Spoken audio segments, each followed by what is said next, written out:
Shalom, saudara dan saudari yang terkasih dalam Tuhan kita Yesus Kristus. Marilah kita luangkan waktu beberapa menit untuk berkencan dengan Tuhan saat ini, agar dari hari ke hari kita semakin dekat dengan Tuhan, sehingga hidup kita semakin diberkati dan menjadi berkat.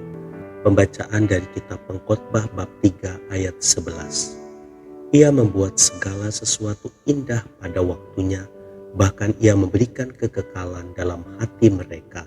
Tetapi manusia tidak dapat menyelami pekerjaan yang dilakukan Allah dari awal sampai akhir. Demikianlah sabda Tuhan, syukur kepada Allah. Saudara dan saudari yang terkasih dalam Tuhan kita Yesus Kristus, ikan bandeng memiliki daging yang lezat, namun sayangnya memiliki tulang dan duri yang susah dipisahkan dari dagingnya. Salah satu cara mengatasi masalah ini adalah dengan mengolah bandeng menjadi bandeng presto.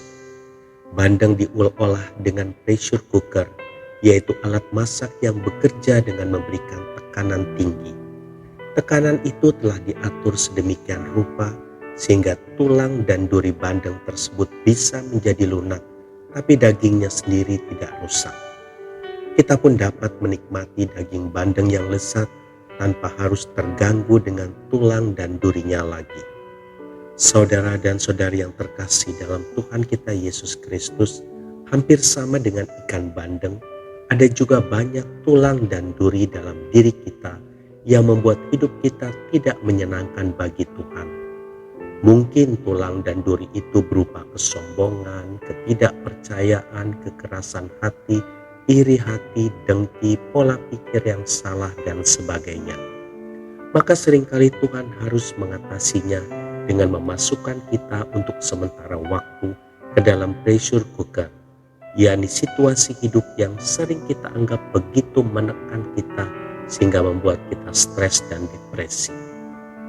Tapi percayalah, setiap tekanan yang diizinkan Tuhan terjadi dalam kehidupan ini tentu dengan takaran tekanan yang sudah Dia atur, sehingga tidak akan melebihi kemampuan kita untuk menanggungnya.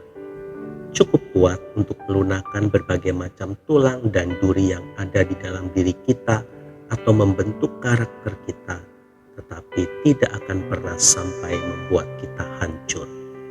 Saudara dan saudari yang terkasih dalam Tuhan kita Yesus Kristus, apabila saat ini kita sedang berada dalam situasi yang tertekan sehingga membuat kita stres, jangan menyerah.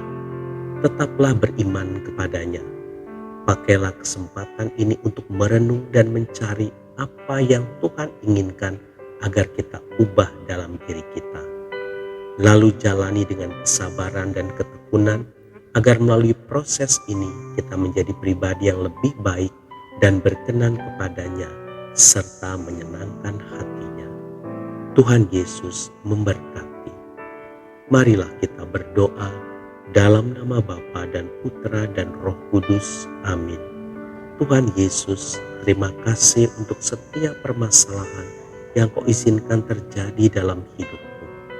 Aku percaya melalui itu semua Engkau sedang membentuk aku menjadi pribadi yang tangguh dalam segala hal. Amin. Dalam nama Bapa dan Putra dan Roh Kudus. Amin.